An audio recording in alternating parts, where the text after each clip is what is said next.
Hello everyone, आज की इस वीडियो में हम एक्टिव और पैसिव वॉइस के टॉपिक को डिस्कस करने वाले हैं।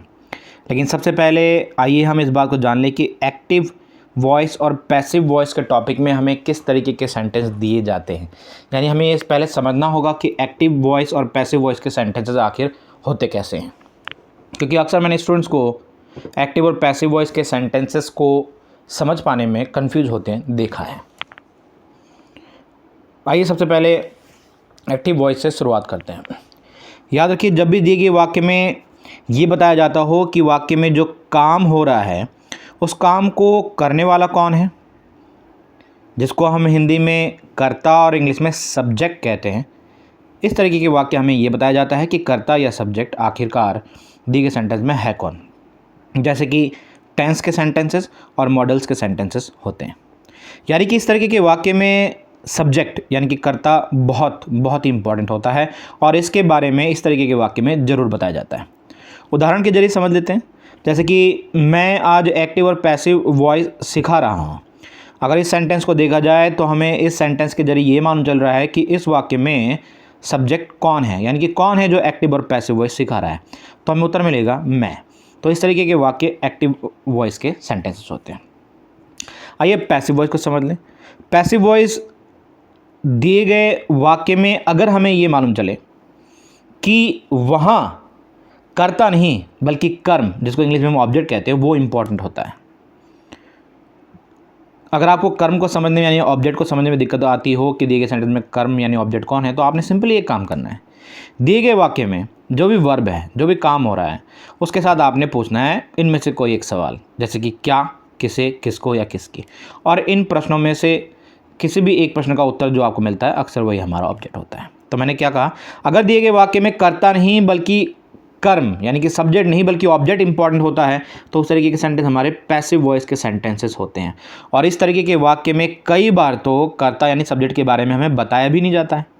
और अगर हमें सब्जेक्ट के बारे में बताया जाता हो तो हिंदी में वह द्वारा और इंग्लिश में बाई के साथ जुड़ा हुआ होता है। यानी कि जब हम इसको इंग्लिश में लिखते हैं तो यहाँ बाई प्लस सब्जेक्ट जरूर दिया रहता है, ठीक है ना, अगर वहाँ पे द्वारा आए तो, हिंदी में द्वारा आए तो आइए इसको एक उदाहरण के जरिए समझ लेते हैं। जैसे कि आज एक्टिव और पैसिव वॉइस सिखाया जा रहा है। तो अगर इस सेंटेंस को मैं बोलूँ कि आज एक्टिव और पैसिव वॉइस सिखाया जा रहा है, तो इस सेंटेंस में आप देख सकते हैं कि इस सेंटेंस में किसी भी सब्जेक्ट के बारे में नहीं बताया जा रहा है।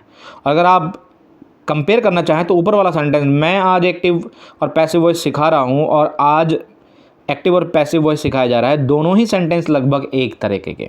फ़र्क इतना है कि ऊपर वाले सेंटेंस में मैं यानी सब्जेक्ट को बताया जा रहा है और नीचे वाले सब्जेक्ट में कौन काम को कर रहा है ये नहीं बताया जा रहा, बल्कि यहाँ जो प्रेफरेंस दी जा रही है, जो प्राथमिकता दी जा रही है, वो दी जा रही है कि आखिर सिखाया क्या जा रहा है, यानी कि ऑब्जेक्ट क्या है। लेकिन इसको हम इस तरीके से बता सकते हैं, जैसे कि मैंने कहा, अगर आपने सब्जेक्ट को भी बताना है तो आप इसको इस तरीके से लिख सकते हैं हिंदी में, आज मेरे द्वारा एक्टिव और पैसिव वॉइस सिखाया जा रहा है, ठीक है ना। तो मैं कहता हूँ कि एक्टिव और पैसिव वॉइस के बेसिक कॉन्सेप्ट की बात आपको समझ में आ गई होगी। तो आज इस वीडियो में मैं आपको एक ऐसे ट्रिक को बताने वाला हूँ जिसको अगर आप सीख गए, अगर आपने उसको बड़े ध्यान से सीखा, तो आप बड़े आराम से दिए गए सेंटेंस को सिर्फ देखकर ही उसके पैसिव वॉइस को बता देंगे। लेकिन सबसे पहले मैं आपसे एक बात पूछना चाहता हूँ, और वो ये कि यहाँ जो आप लोग को आपके डिवाइस के स्क्रीन पे 5 सेंटेंसेस दिख रहे हैं, आप देख सकते हैं, पढ़ सकते हैं इन सेंटेंस को। अगर मैं आपसे पूछूं कि इन सेंटेंस को सिर्फ पढ़कर, इन सेंटेंस को सिर्फ देखकर, क्या आप इनका पैसिव वॉइस बना सकते हैं? अगर नहीं तो बता दूं कि आज का वीडियो आपके लिए ही है। तो एक बार फिर से स्वागत करता हूँ आप सभी का आपके अपने क्लास में, जिसका नाम है अंग्रेजी ज्ञान ऑनलाइन। तो आइए कुछ इंपॉर्टेंट पॉइंट्स के बारे में डिस्कस कर ले इससे पहले कि हम इस ट्रिक को सीखें। अगर आपको टेंस के बारे में नॉलेज नहीं है, यानी कि आप दिए गए सेंटेंस के टेंस को पहचान नहीं पा रहे हैं, तो कोई दिक्कत नहीं। अगर आपको टेंस नहीं आता, आपको देखकर वाक्य को ये पहचाना नहीं आता कि वो किस टेंस से रिलेटेड है, फिर भी आप आज के मेरे ट्रिक को जो मैं बताने वाला हूँ उसके ज़रिए आप बड़े आराम से एक्टिव वॉइस से पैसिव वॉइस में सेंटेंस को चेंज कर सकेंगे। अगर आपको टेंस का रूल भी नहीं आता, स्ट्रक्चर भी नहीं आता, कोई दिक्कत नहीं, फिर भी आप आज के ट्रिक को इस्तेमाल करते हुए बड़े आराम से एक्टिव वॉइस से पैसिव वॉइस में सेंटेंस को चेंज करना सीख सकते हैं। लेकिन आपको एक चीज़ आना चाहिए, और वो क्या है? वो है 5 इंपॉर्टेंट पॉइंट्स। वो 5 इंपॉर्टेंट पॉइंट्स कौन कौन से हैं? वो 5 इंपॉर्टेंट पॉइंट्स है सब्जेक्ट दिए गए वाक्य में कौन होता है, इसकी पहचान आपको होनी चाहिए। यानी कि आपको ये मालूम होना चाहिए कि दिए गए वाक्य में कर्ता कौन है, यानी कि काम किसके द्वारा किया जा रहा है।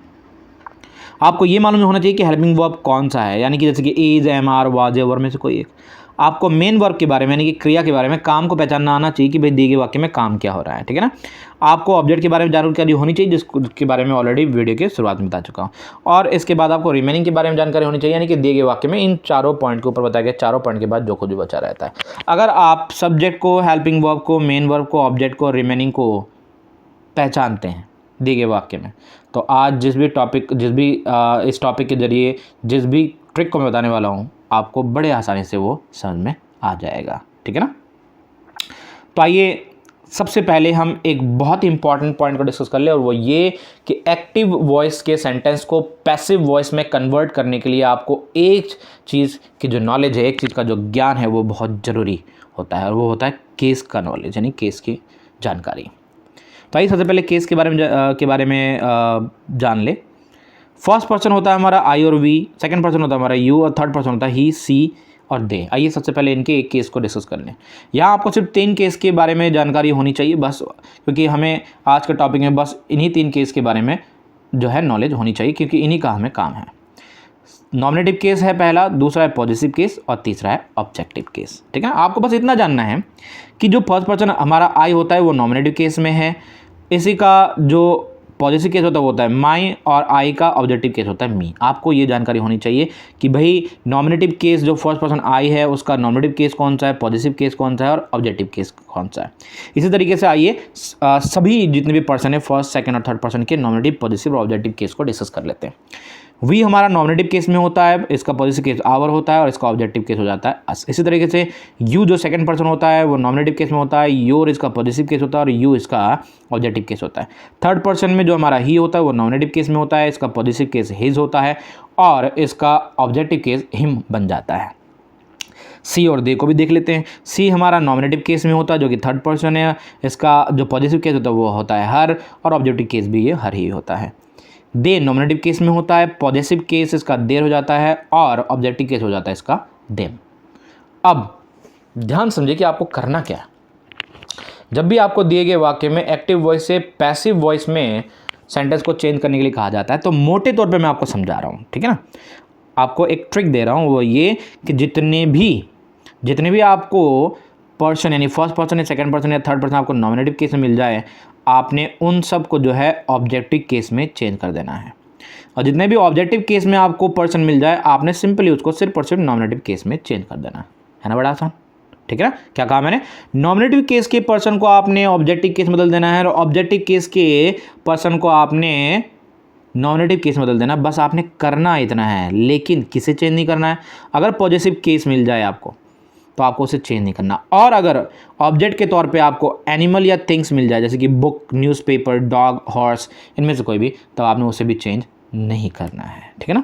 इन बातों को समझ लेने के बाद आइए आगे बढ़ते हैं और डिस्कस करते हैं, बात करते हैं अपने उस ट्रिक की जिसको कि मैं अंग्रेजी ज्ञान स्मार्ट ट्रिक कहता हूँ। ये अंग्रेजी ज्ञान स्मार्ट ट्रिक कौन सा ट्रिक है? इस ट्रिक के जरिए आप बड़े आराम से एक्टिव वॉइस के सेंटेंस को पैसिव वॉइस में बदल लेंगे, लेकिन 5 पॉइंट के बारे में आपको जानकारी होनी चाहिए, ठीक है ना। आइए हम इस रूल को जान लेते हैं। इस रूल के जरिए आप दिए गए सभी पॉजिटिव सेंटेंसेस को एक्टिव से पैसिव वॉइस में चेंज करना सीख जाएंगे। आपने करना क्या, ध्यान दीजिएगा।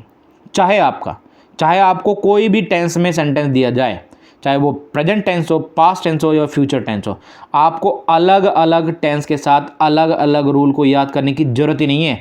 बस आपने सिर्फ और सिर्फ इस रूल को, इस ट्रिक को याद रखना है, ठीक है ना। आइए इसको सिलसिलेवार ढंग से स्टेप बाय स्टेप डिस्कस करते हैं। तो जब भी आपको एक्टिव वॉइस से पैसिव वॉइस में वाक्य को चेंज करने को दिया जाए, तो आपने करना क्या है। जब भी आप पैसिव वॉइस में उस सेंटेंस को चेंज करें, तो सबसे पहले आपने लिखना होता है ऑब्जेक्ट को, ठीक है ना। और ऑब्जेक्ट याद रखिएगा हमेशा नॉमिनेटिव केस में होना चाहिए। फिर उसके बाद आपने लिखना होगा हेल्पिंग वर्ब को, ठीक है ना। फिर आपको लिखना होगा मेन वर्ब को। और याद रखिएगा एक्टिव वॉइस से पैसिव वॉइस में सेंटेंस को चेंज करते वक्त आपने सिर्फ और सिर्फ वर्ब की थर्ड फॉर्म का इस्तेमाल करना और किसी भी वर्ब की फॉर्म का इस्तेमाल आपने नहीं करना है, ठीक है ना। पॉइंट नंबर 4 में आपने बाई प्लस सब्जेक्ट का इस्तेमाल करना और सब्जेक्ट हमेशा ऑब्जेक्टिव केस में होगा, ये याद रखना है। और सबसे आखिर में आपको लिखना है रिमेनिंग को, ठीक है ना। तो आइए अब मैं समझा दूं कि ये ट्रिक कैसे काम करता है। आपने करना क्या है, ध्यान से समझना मेरी बात को। आपने करना क्या है कि जो भी आपको सेंटेंस मिल जाए, चाहे वो किसी भी टेंस का हो, आपने सिर्फ और सिर्फ जैसे कि मैंने बताया कि इस रूल को, इस ट्रिक को यूज़ करना है। लेकिन आपने बस एक काम करना है कि हर दिए गए सेंटेंस में टेंस के चेंज के साथ बस आपने एक ही चीज़ बदलना है और वो है आपका हेल्पिंग वर्ब। और इसीलिए इस स्मार्ट ट्रिक को मैं कहता हूँ सारा खेल हेल्पिंग वर्ब का, यानी कि सारा खेल हेल्पिंग वर्ब का ही है। अगर आप किसी तरीके से इस बात को समझ पाएं कि दिए गए सेंटेंस को सिर्फ पढ़कर देखकर ही आप कैसे इस बात को पता कर सकेंगे कि दिया गया जो सेंटेंस है उसमें जब हम उसको एक्टिव से पैसिव वॉइस में जब चेंज करते हैं तो उसमें हेल्पिंग वर्ब क्या लगाना है, उसमें हेल्पिंग वर्ब क्या यूज़ करना, अगर आप ये सीख गए तब तो आप हर तरह के सेंटेंस को एक्टिव से पैसिव वॉइस में चेंज करना सीख जाएंगे। क्यों? क्योंकि बाकी आपने हर जगह बस एक ही रूल तो यूज़ करना है, यही रूल जिसमें सबसे पहले ऑब्जेक्ट, दूसरे में हेल्पिंग वर्ब, तीसरे में मेन वर्ब, चौथे में बाई प्लस सब्जेक्ट और पांचवें रिमेनिंग का यूज़ करना है। ये पॉजिटिव और नेगेटिव सेंटेंसेस की मैं फिलहाल बात कर रहा हूँ, ठीक है ना।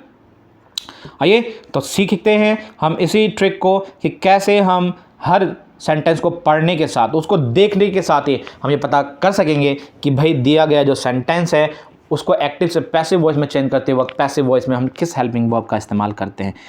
इसको मैंने 3 पार्ट में डिवाइड करा हुआ है ताकि आपको समझने में आसानी हो। सबसे पहले हम पार्ट एक की बात कर लेते हैं। याद रखिएगा, अगर आपको दिए गए सेंटेंस में यानी कि एक्टिव वॉइस में, यानी कि जो आपको सवाल दिया जा रहा है, पॉजिटिव और नेगेटिव की बात कर रहा हूँ फिलहाल मैं, अगर आपको दिए गए सेंटेंस में जो भी सेंटेंस देगा उसमें आपको दिख जाए कि सब्जेक्ट के तुरंत बाद वर्ब की या तो पहली फॉर्म आ रही है या वर्ब की पहली फॉर्म के साथ एस या ई एस आ रही है, तो आपने सिंपली पैसिव वॉइस में जो है जिस हेल्पिंग वर्ब का यूज़ करना है वो है इज, एम या आर में से किसी एक का, ठीक है ना। और अगर आपको मिल जाए सेंटेंस में डू नॉट या डज नॉट के बाद वर्ब की फर्स्ट फॉर्म, तो आपने simply is not, am not या आर नॉट का इस्तेमाल करना है पैसिव वॉइस में हेल्पिंग वर्ब का। और अगर आपको एक्टिव वॉइस में मिल जाए सब्जेक्ट के बाद वर्ब की सेकंड फॉर्म, तब आपको पैसिव वॉइस में हेल्पिंग वर्ब के तौर पे सिर्फ और सिर्फ वाज या वर्ब में से किसी एक का इस्तेमाल करना है। और अगर आपको मिल जाए एक्टिव वॉइस में डिड नॉट के साथ वर्ब की फर्स्ट फॉर्म, तो आपने सिंपली पैसिव वॉइस में हेल्पिंग वर्ब के तौर पे वाज या वर्ब में से किसी एक का इस्तेमाल करते हुए साथ में नॉट लगा देना है। अगर आपको एक्टिव वॉइस में सेल या विल के साथ वर्ब की फर्स्ट फॉर्म मिल जाए, तो पैसिव वॉइस में हेल्पिंग वर्ब के तौर पे आपने सेल बी या विल बी का प्रयोग करना है।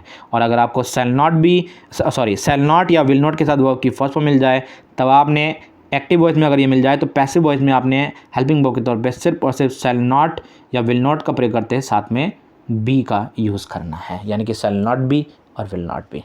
है ना बड़ा आसान। आपको ये चीज़ें बिल्कुल याद होनी चाहिए, आप इसको रट लीजिए, समझ लीजिए अच्छी तरीके से, ठीक है ना। यानी कि इनमें से कोई भी अगर आपको कंडीशन मिल जाए, इनमें से कोई भी अगर आपको पॉइंट मिल जाए, तो आपने पैसिव वॉइस में इस तरीके से हेल्पिंग वर्ब का इस्तेमाल करना है। ये हेल्पिंग वर्ब को जानने का ये बिल्कुल एक छोटा सा ट्रिक है जो मैंने आपको समझाया। आइए अब इसको मैं आपको एग्जाम्पल के जरिए समझाता हूँ।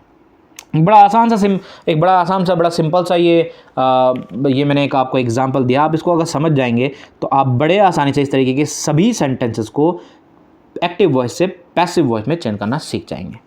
तो इसके लिए आपको ये रूल याद होना चाहिए। रूल यानी कि सबसे पहले ऑब्जेक्ट को यूज़ करना है। सबसे पहले ऑब्जेक्ट को लिखेंगे तो वो नॉमिनेटिव केस में चाहिए, फिर हम हेल्पिंग वर्ब को लिखेंगे, फिर हम मेन वर्ब के तौर पर वर्ब की थर्ड फॉर्म का इस्तेमाल करेंगे, बाय प्लस सब्जेक्ट को लिखेंगे और याद रखेंगे कि सब्जेक्ट ऑब्जेक्टिव केस में लिखेंगे और फिर हमने लिखना है रिमेनिंग को।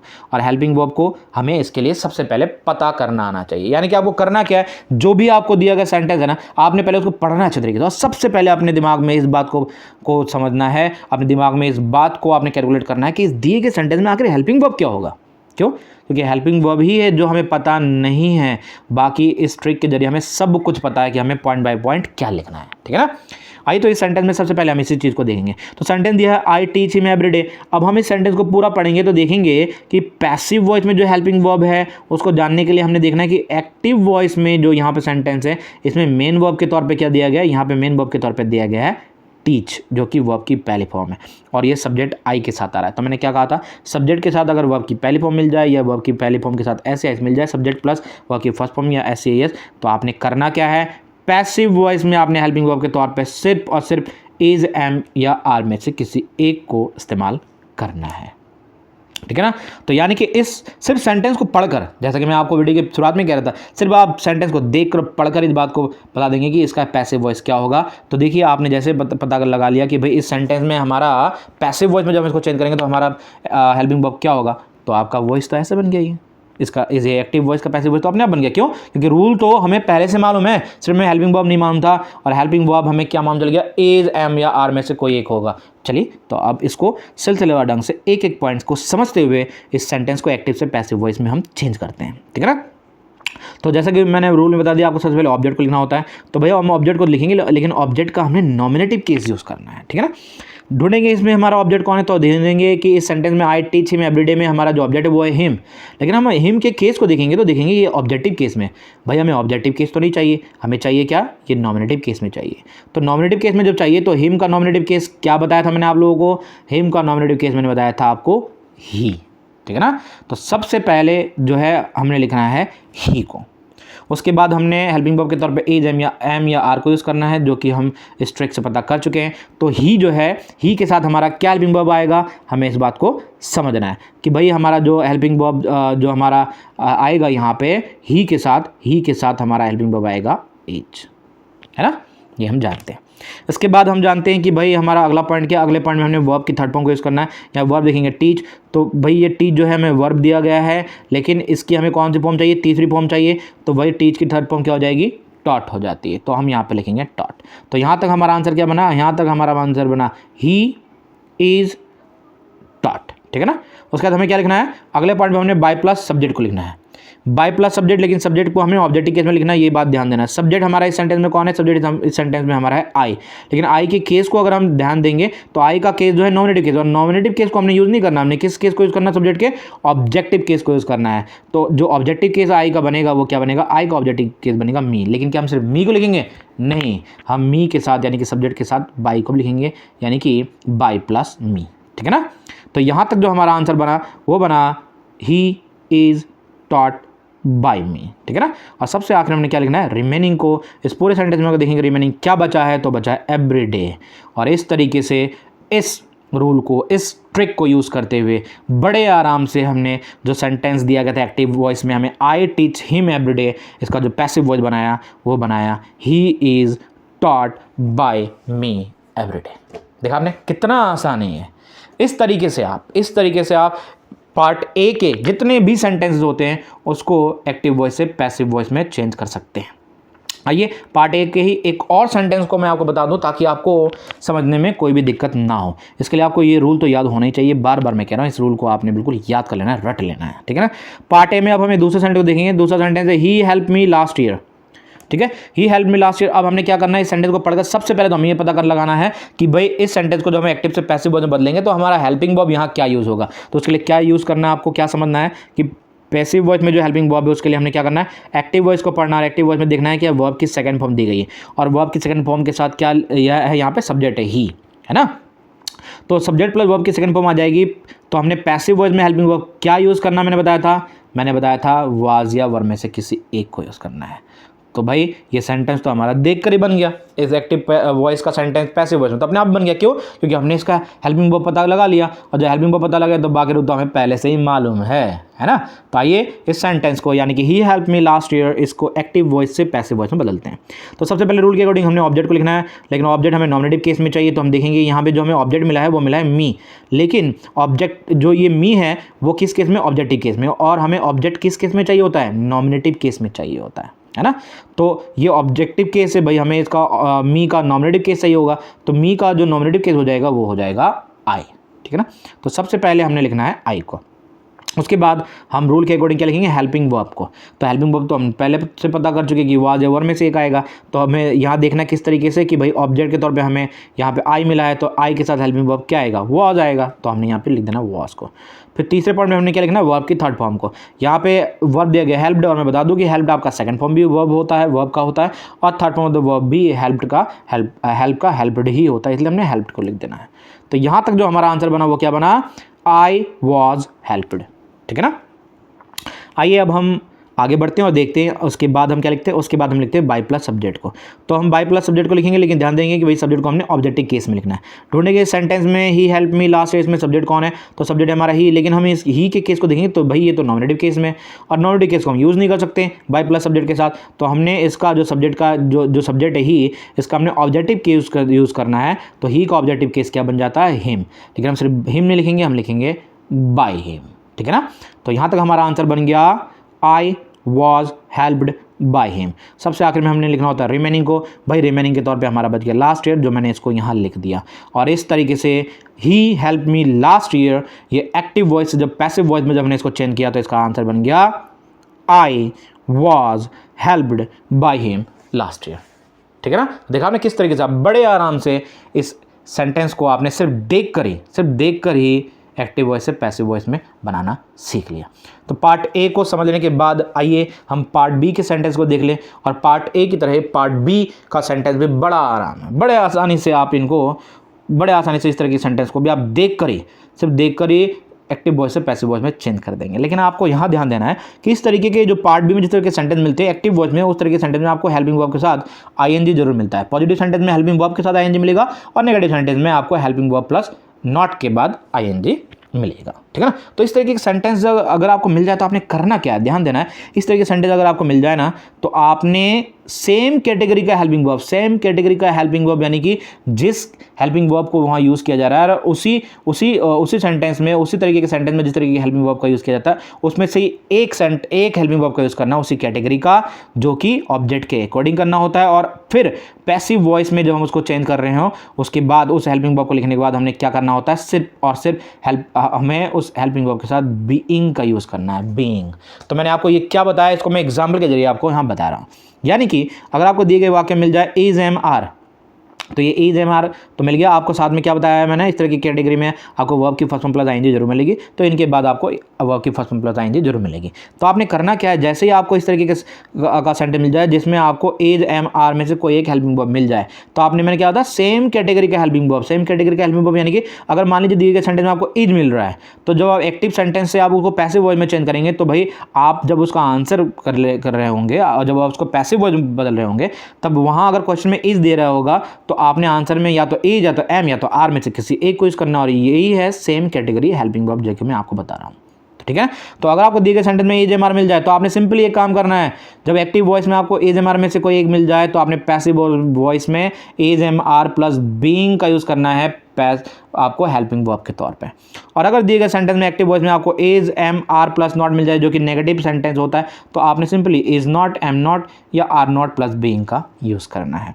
और अगर आपको दिए गए सेंटेंस में एक्टिव वॉइस में वाज या वर में से कोई एक मिल जाए, तो आपने ध्यान देना है कि आपने पैसिव वॉइस में चेंज कर दिया तो वहाँ पे हेल्पिंग वर्ब के तौर पे वाज बीइंग या वर बीइंग का यूज़ करना है। और अगर इसी का नेगेटिव अगर आपको मिल जाए, ठीक है ना, इसी का अगर आपको नेगेटिव मिल जाए, तो आपने क्या करना है, वाज और वर के साथ आपको नॉट लिखना है। यहाँ पे नॉट भी आएगा। ठीक है ना। तो अगर आपको इस तरीके का नॉट मिल जाए, यानी कि नेगेटिव सेंटेंस मिल जाए, यानी कि वाज नॉट या वर नॉट, तो आपने क्या करना है, सिंपली वाज नॉट बीइंग या वर नॉट बीइंग का इस्तेमाल करना। और इस तरीके के सेंटेंस में मैंने आपको क्या बताया, इस तरीके के सेंटेंस में मैंने आपको बताया कि भाई हेल्पिंग वर्ब के बाद फर्स्ट फॉर्म प्लस आईएनजी जरूर आता है, यानी कि इस तरह के सेंटेंस में आपको फर्स्ट फॉर्म प्लस आईएनजी जरूर मिलता है। ठीक है ना। तो पार्ट बी के इस ट्रिक को भी समझ लेने के बाद आइए अब कुछ एग्जांपल्स के जरिए मैं आपको समझाता हूं कि भाई हमने इस तरह के सेंटेंस को कैसे एक्टिव वॉइस से पैसिव वॉइस में चेंज करना है। ठीक है ना। तो इसके लिए आपको ये रूल तो याद होना ही चाहिए। तो आइए देखेंगे। सबसे पहले यहाँ क्वेश्चन है you are teaching him now. तो देखिए यहाँ आर मिल गया, और मैंने आपको क्या बताया था कि भाई आर मिल जाएगा तो हमने क्या यूज़ करना है, या तो आर या तो इज बीइंग या तो एम बीइंग या तो आर बीइंग, यानी सेम कैटेगरी हेल्पिंग वर्ब का यूज़ करना है। प्लस में क्या यूज़ करना है, प्लस में हमने बीइंग को जरूर यहाँ लिखना है। और मैंने एक बात और बताया था, इज एम आर के साथ के बाद वाज वर के बाद आपको फर्स्ट फॉर्म प्लस आईएनजी जरूर मिलेगी। तो देखिए यहाँ पे टीच की आईएनजी फॉर्म टीचिंग मिली है। ठीक है ना। तो इस तरीके से हमने सिर्फ इस सेंटेंस को देखकर ही ये पता कर लिया कि भाई यहाँ जब हम इस सेंटेंस को एक्टिव से पैसिव वॉइस में चेंज करेंगे तो हमारा हेल्पिंग वर्ब क्या आएगा, और जब हमें हेल्पिंग वर्ब पता चल गया तो भाई हम सेंटेंस तो बना ही लिए, तो हम तो इसको बड़े आसानी से हमने इसको पैसिव वॉइस में चेंज कर लेना है, क्योंकि हमें रूल तो इसका पहले से मालूम है। तो और रूल क्या है भाई, सबसे पहले हमने ऑब्जेक्ट को लिखना है, तो इस सेंटेंस में जो हमारा ऑब्जेक्ट है वो है हिम, लेकिन क्योंकि हिम जो है हमारा कौन सा केस में आ रहा है, ये ऑब्जेक्टिव केस में आ रहा है, लेकिन हमें ये नॉमिनेटिव केस में चाहिए, तो इसको हम चेंज कर देंगे ही में। उसके बाद मैंने आपको क्या बताया था, हेल्पिंग वर्ब को लिखना, और हेल्पिंग वर्ब के तौर पे यहाँ पे क्या यूज करेंगे, या तो इज बीइंग, या तो आर बीइंग, या तो एम बीइंग, ऑब्जेक्ट के अकॉर्डिंग। अब ही के साथ क्या आता है, इज आता है, तो हमने यहाँ लिख दिया इज बीइंग, ठीक है ना। उसके बाद हमने वर्ब की थर्ड फॉर्म का यूज़ करना है, यहाँ पे जो वर्ब है वो टीच है, टीच की थर्ड फॉर्म हो जाएगी टॉट, जो कि मैंने यहाँ लिख दिया। उसके बाद बाई प्लस सब्जेक्ट को लिखेंगे, बाई तो लिखेंगे लेकिन सब्जेक्ट के तौर पे हमने जिसको लिखना है, याद रखिएगा हमने बाई प्लस सब्जेक्ट को लिखना है, यहाँ पे यू जो है इसका नॉमिनेटिव, ये नॉमिनेटिव केस में हमने इसको ऑब्जेक्टिव केस में बदलना है, तो भाई नॉमिनेटिव केस भी यू होता है और ऑब्जेक्टिव केस भी इसका यू ही होता है, तो हमने इसको लिख दिया बाई यू। और आखिर में मैंने लिखना होता है रिमेनिंग को, रिमेनिंग में क्या बचा रहा है, यहाँ पे बचा रहा हुआ सिर्फ और सिर्फ नाउ, तो ये मैंने लिख दिया नाउ। इस तरीके से you are teaching him now, इस एक्टिव वॉइस का जो सेंटेंस इसका जो पैसिव वॉइस बना वो बना he is being taught by you now, ठीक है ना। इस तरह से दूसरे सेंटेंस को देख लेते हैं। दूसरा सेंटेंस है he was asking questions yesterday, तो फिर देखिए यहाँ पे वाज तो आया, प्लस में यहाँ पे वर्ब की फर्स्ट फॉर्म प्लस आईएनजी भी आई है, और मैंने बताया था कि अगर इस तरीके से आपको सेंटेंस मिल जाए पार्ट बी के तौर पे मैंने बताया, तो आपने क्या करना है, यहाँ पे हेल्पिंग वर्ब के तौर पे यूज़ करना आपको वाज बीइंग, वर बीइंग में से किसी एक का, है ना। तो आइए सबसे पहले हम क्या यूज़ करेंगे, सबसे पहले हम लिखेंगे ऑब्जेक्ट को। इस सेंटेंस में हमारा ऑब्जेक्ट है क्वेश्चंस, क्वेश्चंस है यहाँ पे ऑब्जेक्ट हमारा। अब ये क्योंकि प्लूरल है तो प्लूरल के साथ, प्लूरल जो ऑब्जेक्ट है इसके साथ जो प्लूरल है ये, तो इसके साथ हमने क्या वाज का यूज़ तो ही कर सकते हैं हम, इसके साथ हम वर्ब का यूज़ करेंगे, और साथ में हमने बीइंग को लिखना बिल्कुल भी नहीं भूलना है, तो मैंने यहाँ लिख दिया वर्ब बीइंग, ठीक है ना, क्वेश्चंस वर्ब बीइंग। उसके बाद हमने क्या यूज़ करना है, उसके बाद हमने लिखना है वर्ब की थर्ड फॉर्म को। अब देखेंगे यहाँ पे जो काम हो रहा है, काम क्या हो रहा है, यहाँ काम हो रहा है आस्क, आस्क हो रहा है, यहाँ हमारा वर्ब है, तो आस्क की जो थर्ड फॉर्म होती है वो हो जाती है आस्क्ड, जो कि मैंने यहाँ लिख दिया। इसके बाद हम क्या लिखते हैं, इसके बाद मैंने आपको बताया है कि आपने सब्जेक्ट को लिखना है बाय के साथ, लेकिन सब्जेक्ट हमेशा ऑब्जेक्टिव केस में होना चाहिए। इस सेंटेंस में हमारा सब्जेक्ट कौन है, ही, लेकिन नॉमिनेटिव केस में तो हमने इसको क्या करना है, ऑब्जेक्टिव केस में चेंज कर देना है ना। तो ही का ऑब्जेक्टिव केस क्या होता है, हम जानते हैं ही का ऑब्जेक्टिव केस हो जाएगा, ही का ऑब्जेक्टिव केस हो जाएगा हिम, ठीक है ना। सॉरी यहाँ पे ये यू लिख दिया, तो इसका ऑब्जेक्टिव केस हो जाएगा हिम, तो ये हो जाएगा बाय हिम, ठीक है ना। तो इस और इसके बाद हमने आखिर में क्या लिखना होता है, आखिर में लिखना होता है हमने रिमेनिंग को। इस पूरे वाक्य में जो आखिर में बचा रह गया वो बचा रह गया यस्टरडे, ठीक है ना। तो इस तरीके से he was asking questions yesterday, ये जो एक्टिव वॉइस का जो सेंटेंस है, इसका जो पैसिव वॉइस जो बना हमारा, वो क्या बना, वो बना questions were being asked by him yesterday, ठीक है ना। तो इस तरीके से हमने दूसरा वाक्य भी जो है बड़े आराम से एक्टिव वॉइस से पैसिव वॉइस में चेंज कर लिया। आइए तीसरे सेंटेंस को देख लेते हैं। तीसरा सेंटेंस है I am not preparing assignment at this time, ठीक है ना। तो यहाँ भी हम देखेंगे, यहाँ एम आ रहा है और प्लस में यहाँ पे वर्ब की फर्स्ट फॉर्म प्लस आईएनजी भी आ रही है, तो हमने यहाँ क्या करना है, इस एक्टिव वॉइस को जो हम पैसिव वॉइस में बदलेंगे, तो हमने क्या करना है, इस एक्टिव वॉइस को पैसिव वॉइस में बदलते वक्त हम सिंपली एक काम करेंगे, और वो ये कि हमें हेल्पिंग वर्ब के तौर पर यूज़ करना है इज बीइंग, एम बीइंग या आर बीइंग, क्योंकि नेगेटिव है तो हम यूज़ करेंगे is not being, are not being या एम नॉट बीइंग से कोई एक, ठीक है ना। सबसे पहले हमने ऑब्जेक्ट को लिखना है। इस वाक्य में हमारा जो ऑब्जेक्ट है वो है असाइनमेंट, तो ये मैंने लिख दिया असाइनमेंट। उसके बाद हम लिखेंगे असाइनमेंट के साथ इज को, क्योंकि ये असाइनमेंट हम यहाँ पे सिंगुलर है ना, तो इज के साथ हमने क्योंकि नेगेटिव सेंटेंस तो हमने लिख दिया इज नॉट बीइंग को। उसके बाद हमने क्या करना है, हेल्पिंग वर्ब को लिखने के बाद हमने लिखना है वर्ब की थर्ड फॉर्म को। यहाँ जो वर्ब है वो है प्रिपेयर, प्रिपेयर की थर्ड फॉर्म हो जाएगी प्रिपेयर्ड। उसके बाद हमने क्या लिखना है, बाई प्लस सब्जेक्ट को, बाई प्लस सब्जेक्ट के तौर पर हमें आई मिला है, लेकिन ये आई क्योंकि नॉमिनेटिव केस में, तो हमें इसका क्या करना है, हमें इसका ऑब्जेक्टिव केस लिखना है। तो आई का जो ऑब्जेक्टिव केस होता है वो होता है मी, तो मैं लिख दिया बाय मी। और सबसे आखिर में क्या लिखते हैं, हम सबसे आखिर में लिखते हैं रिमेनिंग। इस सेंटेंस जो आखिर में बचा रह गया वो बचा गया एट दिस टाइम, और ये मैंने यहाँ लिख दिया। इस तरीके से ये जो पूरा का पूरा जो वाक्य है, ये I am not preparing assignment this time, इस एक्टिव वॉइस का जो पैसिव वॉइस बन गया वो बन गया assignment is not being prepared by me at this time, ठीक है ना। आइए इस तरीके से चौथे सेंटेंस को देख लेते हैं। चौथा सेंटेंस है he was not watching movie yesterday. यहाँ वॉज आया है और यहाँ वर्ब की फर्स्ट फॉर्म प्लस आईएनजी आई है, प्लस में बीच में नॉट है, तो हमने यहाँ पे हेल्पिंग वर्ब के तौर पे वाज नॉट बीइंग या वर नॉट बीइंग में से किसी एक का इस्तेमाल करना है ऑब्जेक्ट के अकॉर्डिंग। तो हम सबसे पहले क्या करेंगे, ऑब्जेक्ट को लिखेंगे। ऑब्जेक्ट है हमारा मूवी, मूवी को हमने लिख दिया। उसके बाद हमने हेल्पिंग वर्ब को लिखना है। हेल्पिंग वर्ब के तौर पर हमने यहाँ वाज नॉट बीइंग का इस्तेमाल कर देना है। फिर वर्ब की थर्ड फॉर्म को लिखेंगे, वर्ब हो रहा है यहाँ वॉच, वॉच की थर्ड फॉर्म हो जाएगी वॉच्ड। उसके बाद हमने बाय प्लस सब्जेक्ट को लिखना है। सब्जेक्ट ऑब्जेक्टिव केस में होगा, हमारा सब्जेक्ट यहाँ पे है ही, तो ही बन जाएगा हिम, में चेंज हो जाएगा, है ना, क्योंकि ऑब्जेक्टिव केस होता है। तो ये हो जाएगा बाय हिम। उसके बाद हमने सबसे आखिर में लिखना रिमेनिंग को, रिमेनिंग में बचा रहा है यस्टरडे, तो मैंने यहाँ लिख दिया यस्टरडे। इस तरीके से ये जो सेंटेंस है, he was not watching movie yesterday, इस टेंस ये एक्टिव वॉइस का जो पैसिव वॉइस बना वो बना movie was not being watched by him yesterday, ठीक है ना। तो इस तरीके से आपने देखा किस तरीके से हमने पार्ट ए और पार्ट बी के सेंटेंस को एक्टिव वॉइस से पैसिव वॉइस में चेंज करना सीखा, सिर्फ और सिर्फ सेंटेंस को देख कर। तो आइए इस तरीके से पार्ट सी के सेंटेंस को भी देख लें, और जैसे हम पार्ट सी के भी सेंटेंस को देख लेंगे तो हम एक्टिव वॉइस से पैसिव वॉइस में चेंज करने के ट्रिक को पूरी तरीके से सीख लेंगे, पॉजिटिव और नेगेटिव सेंटेंसेस को, ठीक है ना। तो बता दूं पार्ट सी के तरह के सेंटेंस में किस तरह के सेंटेंस मिलेंगे आपको, इस कैटेगरी में आपको उस तरह के सेंटेंस मिलेंगे जहां हेल्पिंग वर्ब के साथ वर्ब की थर्ड फॉर्म जरूर आएगी।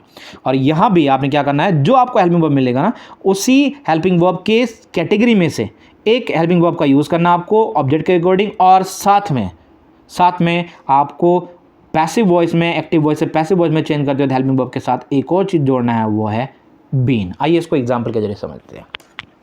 अगर आपको हैज़ मिल जाए, और जैसे कि मैं बता चुका हूँ कि इस तरह की कैटेगरी में आपको सभी के साथ वर्ब की थर्ड फॉर्म मिलेगी, जरूर मिलेगी, ठीक है ना। तो आपने क्या करना है, ध्यान समझिएगा। अगर आपको दिए गए सेंटेंस में एक्टिव वॉइस में अगर हैज़ या हैव में से कोई एक मिल जाए, तब आपने हैज़ बीन या हैव बीन में से किसी एक का इस्तेमाल करना है।